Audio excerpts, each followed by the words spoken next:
अस्सलाम वालेकुम दोस्तों, मैं हूं खालिद रजा और आप देख रहे हैं रजा इलेक्ट्रॉनिक्स यूट्यूब चैनल। दोस्तों, अभी आपने देखा कि इस ब्लोर में बहुत ज्यादा शोर हो रही है, काफी ज्यादा आवाज है। और आज की इस वीडियो में मैं आपको बताने वाला हूं कि किस तरह से आप इसका साउंड प्रॉब्लम को दूर कर सकते हैं, किस तरह से इसकी बैरिंग को चेंज कर सकते हैं।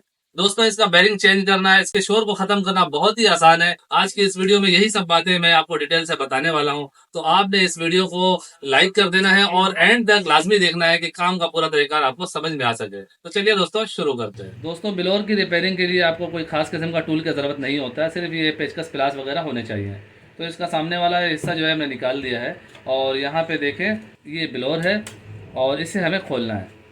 खोलने के लिए सबसे पहले हमें देखें, ये यहाँ पे कार्बन लगा हुआ होता है। किसी भी बिलोर को पूरा ओपन करने के लिए सबसे पहले आप इसके कार्बन को खोलेंगे। ये देखें, इस टेस्टर की मदद से ये कार्बन आसानी से खुल जाता है। दोनों साइड के कार्बन को आपने खोल लेना है। तो ज़्यादातर बिलोर में इसी तरह ही कार्बन होता है और उसे आप आसानी से खोल सकते हैं। कार्बन खोलने के बाद आपने ये फ्रंट वाला हिस्सा को खोलना है। ये देखें, ये मैंने इसके स्क्रू खोल दिए और ये इस तरह से खुल जाता है।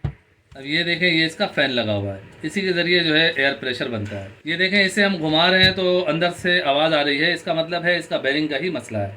तो हमें इस फ़ैन को खोलना है। इसके लिए हम नोज प्लास की मदद लेंगे।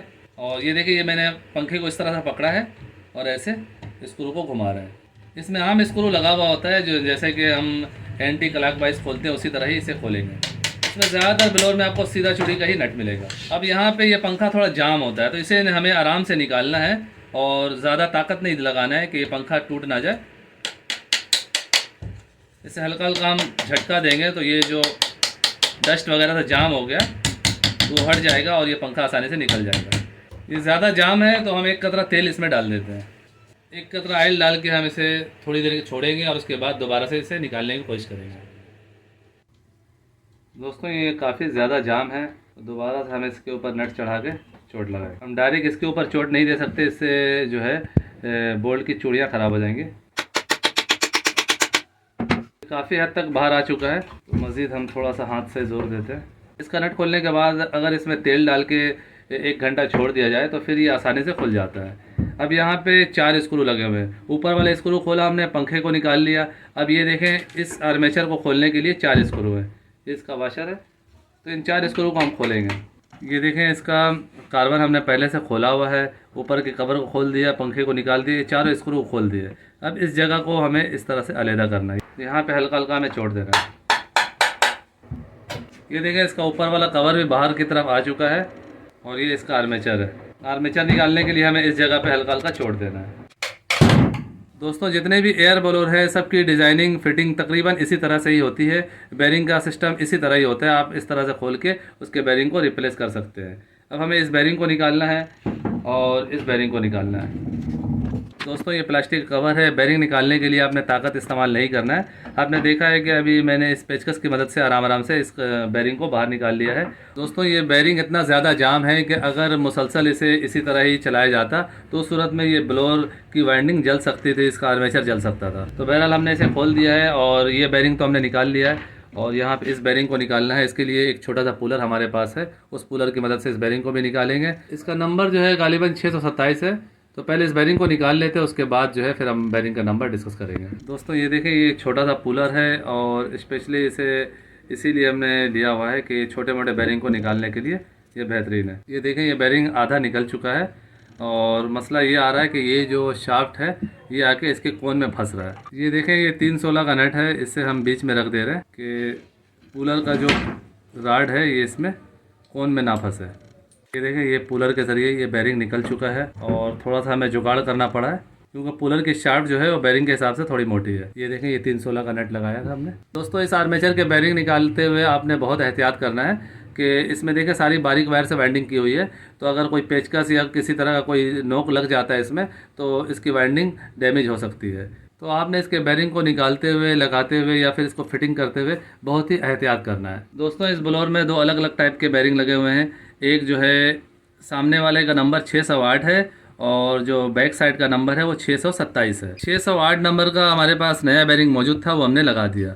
और 627 नंबर का जो इसमें से बेरिंग निकला था तो वो हमारे पास मौजूद नहीं था, तो हमने इसके पुराने बैरिंग को तेल ग्रीस करके फ्री कर दिया है। पुराना वाला बैरिंग अभी आपके सामने है। अभी हमने थोड़ी देर पहले इसको ग्रीस तेल किया है और ये बिल्कुल फ्री हो गया है और आवाज़ भी इसमें सुनाई नहीं दे रही है। और एक बैरिंग इसका चेंज हुआ है। इस बैरिंग को हम दोबारा से इसमें इस तरह से लगा देंगे। पीछे वाला बैरिंग को हमने लगा दिया है। इसमें आवाज़ तकरीबन ना होने के बराबर है। थोड़ी बहुत आवाज़ अभी भी इसमें हो रही है, लेकिन फ़िलहाल हमें काम चलाना है। ये आपको सिर्फ सिखाया जा रहा है कि अगर आपको बैरिंग ना मिले तो इस सूरत में भी आप गुजारा कर सकते हैं। सामने वाला बैरिंग जो है वो इसके ऊपर आसानी से चढ़ जाता है और निकल जाता है। तो इस बैरिंग को हमें निकाल के इस कवर में दोबारा से लगा देना है। ये देखिए यहाँ पे ये हाथ से ही आसानी से चला जाएगा। ये देखें, ये दो छोटे स्क्रू लगे हुए थे, ये भी हम इस तरह लगा देते हैं। ये स्क्रू बैरिंग के सपोर्ट के लिए है। ये लगाने के बाद अब हम फिटिंग करने जा रहे हैं। और ये देखें, इसका कार्बन निकला हुआ है और फिटिंग करना खोलने से ज़्यादा आसान है। ये इसे इस तरह से रख के हम सीधा इसे अंदर की तरफ सेट करेंगे। ये देखिए, ये आसानी से जाकर अंदर बैठ जाएगा। और इस तरह से इसके कवर को बंद कर देना है। कवर बंद करते हुए आपने इसे इस तरह से रखना है कि आप इसे जब पकड़े तो इसका मुंह सामने की तरफ हो। ये देखिए, ये जो उभरा हुआ लकीर है इसे आपने इस तरह से मिलाना है तो ये अपनी जगह पे फिक्स हो जाएगा। अब जो है हम इसके स्क्रू लगा रहे हैं। सारे स्क्रू को आपने नॉर्मल हालत से फुल टाइट कर देना है और उसके बाद ये वाशर को इस तरह से हम लगाएंगे। और इसके बाद एंड का काम जो है ये इसका फ़ैन है। ये देखें, फ़ैन में एक कट बना हुआ है और इसमें ये देखें शाफ्ट में भी एक कट बना हुआ है। तो कट पे हमें इस फ़ैन को बैठाना होता है। और ये इसका जो नट है ये ऊपर से हम इसे इस तरह से लगा देंगे। दोस्तों फाइनली तकरीबन ये ब्लोअर जो है वो रिपेयर हो चुका है। और ये इसका ऊपर वाला कवर है, इसे भी हमें इस तरह से लगा देना है और ये स्क्रू को भी लगा देना है। दोस्तों सारी फिटिंग करने के बाद एंड में आपने कार्बन को लगाना है। देखिए, आर्मेचर इस तरह से लगा हुआ है तो ये हिस्सा जो है ये आपने इसी तरह ही ऐसे इसमें जगह भी बना हुआ उसी हिसाब से आपको नज़र आएगा।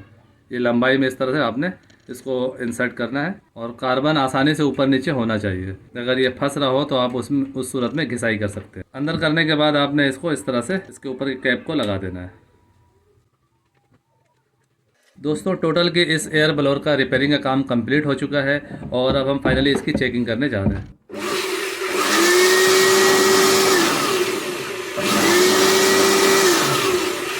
दोस्तों इसका जो साउंड प्रॉब्लम है वो पूरी तरह से हल नहीं हुआ है क्योंकि हमने एक बैरिंग को चेंज किया, एक पुरानी बैरिंग को लगाया है। तो बहरहाल पहले की निस्बत इसकी आवाज़ काफ़ी कम हो चुकी है और पहले ये बिल्कुल जाम होकर चल रहा था। अभी हमने बैरिंग को फ्री डाला है तो अभी ये आवाज़ तो होगी लेकिन आर्मेचर में कोई फॉल्ट नहीं आएगा। और 627 नंबर का नया बैरिंग लाकर नेक्स्ट टाइम हम इसे खोल के दोबारा से उस बैरिंग को लगा देंगे। सो फाइनली दोस्तों मेरी आज की ये वीडियो यहीं तक थी। वीडियो आपको कैसा लगा नीचे कमेंट सेक्शन में ज़रूर बताइएगा। वीडियो को लाइक भी कर दीजिएगा, दोस्तों को भी शेयर कीजिएगा। चैनल में नए हैं तो चैनल को सब्सक्राइब करके बेल आइकन भी प्रेस कर दीजिएगा। अपना और अपने प्यारों का बहुत सा ख्याल रखिएगा, दुआओं में याद रखिएगा। मिलते हैं नेक्स्ट वीडियो में, तब तक के लिए अल्लाह हाफिज़।